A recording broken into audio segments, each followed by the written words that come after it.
وَإِنْهُمْ إِلَّا يَظُنُّونَ، اور وہ نہیں چل رہے مگر بس محض اٹکل پر اور گمان پر وہ چل رہے ہیں۔ وہی لفظ امانی اب یہاں پر بھی آیا کہ یہ ان کی امانی ہے، یہ ان کی اپنی وشفل تھنکنگ ہے، سوچ، اپنے من گھڑت خیالات ہیں۔ کہہ لیں کہ ٹھیک ہے یہودی جنت میں جائیں گے یا نصرانی جنت میں جائیں گے، ان کے کہنے سے کیا ہوتا ہے؟ قُلْ هَاتُوا بُرْهَانَكُمْ إِن كُنتُمْ صَادِقِينَ، کہہ دیجئے کہ تم لے آؤ اگر کوئی دلیل، کوئی سند، اگر تم واقعی سچے ہو کہ اللہ تعالیٰ نے یہی کہا ہے کہ ہاں وہ جو بھی تمہارے گھروں میں داخل ہوگا بس وہی جنت میں جائے گا، جو یہودی ہوگا، جو نصرانی ہوگا، جو دیوبندی ہوگا، جو سنی ہوگا، جو شیعہ ہوگا، جو بریلوی ہوگا، بس وہی جنت میں جائے گا، باقی تمام کے تمام لوگ تو جہنم کے مستحق ہیں۔ ہے ایسی کوئی دلیل تمہارے پاس؟ ایسی کوئی برہان ہے؟ تو قُلْ هَاتُوا بُرْهَانَكُمْ إِن كُنتُمْ صَادِقِينَ، لے آؤ اگر ایسی کوئی برہان، ایسی کوئی دلیل تمہارے پاس ہے، اگر تم واقعی سچے ہو۔ اب اللہ تعالیٰ بیان فرما رہے ہیں کہ اللہ تعالیٰ کا قانون بے لاگ ہے، سنو کہ جنت میں جانے والے کون ہیں۔ جیسے کہ اس آیت نمبر 62 میں اللہ تعالیٰ نے اسی بات کو پھر بیان کیا ہے کہ سنو کہ کون ہوں گے جو اللہ تعالیٰ کے ہاں اجر پائیں گے اور جنت میں جائیں گے۔ تو یہاں پر بھی اس بات کو بیان کیا گیا کہ بلا، کیوں نہیں، من اسلم وجہہ للہ، جس نے بھی اپنا چہرہ اللہ تعالیٰ کے لیے جھکا دیا، یا جس نے بھی اپنی ہستی کو اللہ تعالیٰ کے سپرد کر دیا، وہ محسن، اور وہ احسان کی روش اختیار کرنے والا ہو، وہ محسن ہو، وہ بہت اچھے طریقے سے عمل کرنے والا ہو، فَلَهُ أَجْرُهُ عِنْدَ رَبِّهِ، تو اس کا اجر ان کے رب کے پاس محفوظ ہے۔ وہ جس نے کہ اپنی ہستی کو اللہ تعالیٰ کو سپرد کر دیا اور پھر اس کے عمل میں احسان کی روش ہے، وہ اچھی طریقے سے اللہ تعالیٰ کے احکامات کو بجا لاتا ہے، تو در حقیقت وہی جنتی ہے، اس کے لیے اس کا اجر اس کے رب کے پاس محفوظ ہے۔ وَلَا خَوْفٌ عَلَيْهِمْ وَلَا هُمْ يَحْزَنُونَ، اور نہ تو وہ اس پر کوئی خوف ہوگا اور نہ وہ کسی حزن سے دوچار ہوں گے۔ یہ احسان کیا ہے، اس کو نبی کریم صلی اللہ علیہ وسلم نے اس کی وضاحت فرمائی مسلم شریف کی اس حدیث میں، جس کو کہ حدیث جبرائیل بھی کہا جاتا ہے، کہ حضرت جبرائیل علیہ السلام نبی کریم صلی اللہ علیہ وسلم کے پاس آئے اور آپ سے 3 سوال کیا کہ بتائیے کہ یہ ایمان کیا ہے، بتائیے کہ یہ اسلام کیا ہے، اور پھر پوچھا کہ بتائیے کہ یہ احسان کیا ہے۔ تو جس کا آپ نے جواب دیا کہ احسان یہ ہے کہ ان تعبد اللہ کأنک تراہ فإن لم تکن تراہ فإنہ یراک، کہ تم اللہ تعالیٰ کی ایسے بندگی کرو کہ جیسے کہ تم اس کو دیکھ رہے ہو، فإن لم تکن تراہ، لیکن اگر تم اسے نہیں دیکھ رہے، فإنہ یراک، تو وہ تو تمہیں دیکھ ہی رہا ہے۔ اگر تم اس چیز کو اپنے اوپر طاری نہیں کر سکتے کہ جیسے کہ تم اس کو دیکھ رہے ہو، تو یہ تو بات جان لو کہ وہ تو تم کو دیکھ ہی رہا ہے۔ جب کسی کی اطاعت کی جائے اور جس کی اطاعت کی جا رہی ہو وہ اس کو دیکھ رہا ہو، تو اس اطاعت میں انتہائی خوبی اور انتہائی حسن کے ساتھ وہ شخص وہ اطاعت بجا لاتا ہے۔ تو اللہ تعالیٰ کی بندگی ایسے کرنا کہ اس بات کے احساس کے ساتھ کہ اللہ تعالیٰ ہمیں دیکھ رہا ہے، تو در حقیقت یہ ہے احسان۔ تو اس بات کو یہاں بیان کیا گیا کہ کیوں نہیں، جس نے بھی اپنی ہستی کو اللہ تعالیٰ کے سپرد کر دیا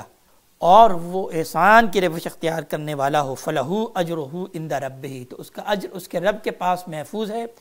وَلَا خَوْفٌ عَلَيْهِمْ وَلَا هُمْ يَحْزَنُونَ، اس کے لیے نہ تو وہاں پر کوئی خوف ہوگا اور نہ وہ کسی حزن سے، نہ تو وہ کسی غم سے دوچار ہوں گے۔ وَقَالَتِ الْيَهُودُ لَيْسَتِ النَّصَارَىٰ عَلَىٰ شَيْءٍ، اور یہودی یہ کہتے ہیں کہ یہ نصرانی یہ کسی شے پہ نہیں ہے، کسی بنیاد پر نہیں ہے۔ وقالت النصارى لیست اليہود علی شیء، اور یہ نصرانی یہ کہتے ہیں کہ یہ یہودی کسی بنیاد پر نہیں ہے، کسی حقیقت پر نہیں ہے۔ یعنی وہی اسی گروہ بندی کا تذکرہ کیا جا رہا ہے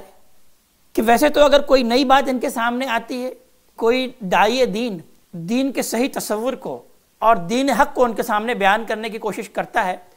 اور ان تمام گروہ بندی اور ان تمام فرقہ وارانہ خیالات سے ماورا ہو کر کوئی دعوت انہیں پیش کرتا ہے، تو پھر تو یہ کہتے ہیں کہ تم یا تو یہودی ہو جاؤ یا نصرانی ہو جاؤ، یعنی میرے گروہ میں آ جاؤ، میرے فرقے میں آ جاؤ، تبھی تم کامیاب ہو گئے۔ یہ تم کیا اس فرقے سے ہٹ کر کوئی نئی بات پیش کر رہے ہو؟ لیکن ویسے آپس میں ایک دوسرے کو تسلیم کرنے کے لیے تیار نہیں۔ یعنی یہودیوں سے پوچھا جائے تو یہ کہیں گے کہ یہ نصرانی یہ کسی شے پر نہیں، بالکل باطل خیال ہے ان کا، کوئی حق نہیں، کوئی حقیقت نہیں ان کی۔ اور اگر نصرانی سے پوچھا جائے تو یہ کہیں گے یہودی یہ بالکل باطل ہے،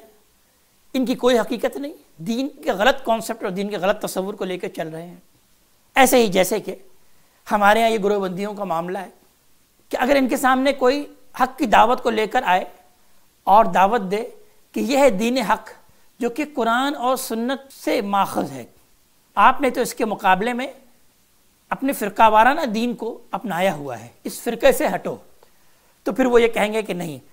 تم یا تو ہمارے فرقے میں شامل ہو جاؤ، یا تو دیوبندی ہو جاؤ، یا تو بریلوی ہو جاؤ، یا تو حنفی ہو جاؤ، یا تو شافعی ہو جاؤ، یا تو مالکی ہو جاؤ، وغیرہ وغیرہ، تبھی تم کامیاب ہوگے۔ لیکن ویسے آپس میں اگر ان سے پوچھا جائے دیوبندیوں سے تو وہ کہیں گے کہ بریلوی کسی حقیقت میں نہیں، کسی اصل پہ نہیں، یہ شافعی یہ کسی اصل پہ نہیں، یہ اہل حدیث، ان کی کوئی حقیقت نہیں۔ اور اگر ان سے ان کے بارے میں دوسروں کے بارے میں پوچھا جائے تو وہ یہ کہیں گے وہ کسی شے میں نہیں، ان کے خیالات، ان کے نظریات سب باطل ہیں، ہم ہیں جو کہ صحیح حق پر ہیں۔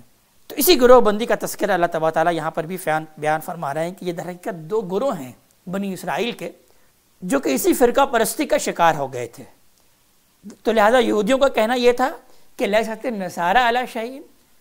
کہ نصرانی کسی بنیاد پر نہیں، وقالت النصارى لیست الیہود علی شیء، اور نصرانیوں کا یہ کہنا تھا کہ یہ یہودی کسی بنیاد پر نہیں، وہم یتلون الکتاب،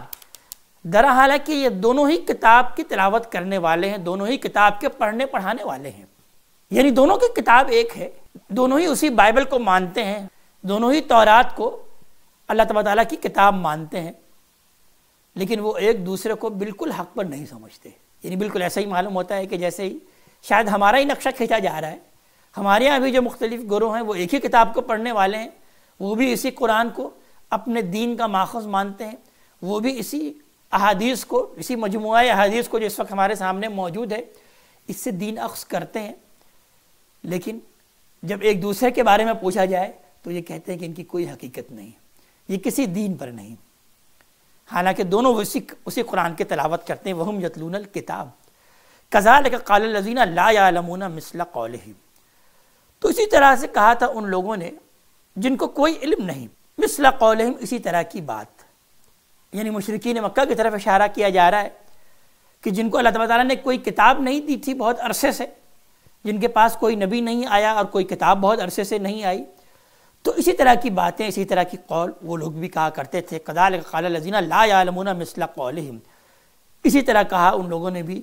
کہ جو علم نہیں رکھتے تھے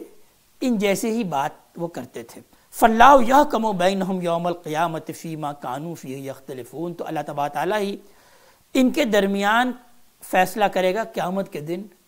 اس معاملے میں جس معاملے میں یہ آپس میں اختلاف کر رہے ہیں۔ یعنی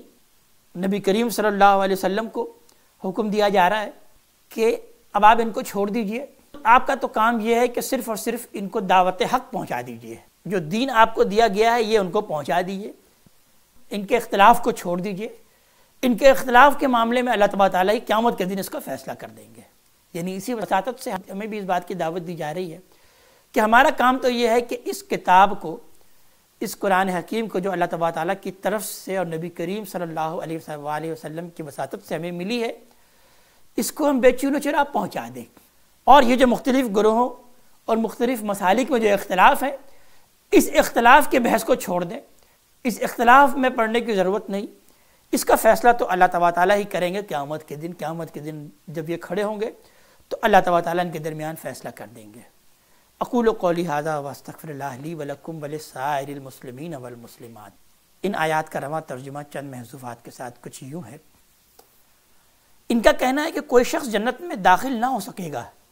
جب تک وہ یہودی نہ ہو یا عیسائی نہ ہو، یہ ان کی تمنائیں ہیں۔ ان سے کہو اپنی دلیل پیش کرو اگر تم اپنے دعوے میں سچے ہو۔ ہاں یہ ضرور ہے کہ اپنی ہستی جن لوگوں نے اللہ کے سپرد کر دی اور وہ اچھی طرح سے عمل کرنے والے ہیں، ان کے لیے ان کا اجر ان کے رب کے پاس محفوظ ہے۔ ایسے لوگوں کے لیے کسی خوف یا رنج کا کوئی موقع نہیں۔ اور یہودی کہتے ہیں کہ نصارہ کی کوئی بنیاد نہیں، اور نصارہ کہتے ہیں کہ یہودیوں کی کوئی بنیاد نہیں، درحال ہے کہ دونوں کتاب الہی کی تلاوت کرتے ہیں، اور اسی قسم کی دعوے ان لوگوں نے بھی کیے ہیں جن کے پاس کتاب کا علم نہیں۔ چنانچہ اب اللہ قیامت کے دن ہی اس معاملے کا فیصلہ کرے گا جس میں یہ جھگڑ رہے ہیں۔ اقول قولی ھذا واستغفر اللہ لی ولکم ولسائر المسلمین والمسلمات۔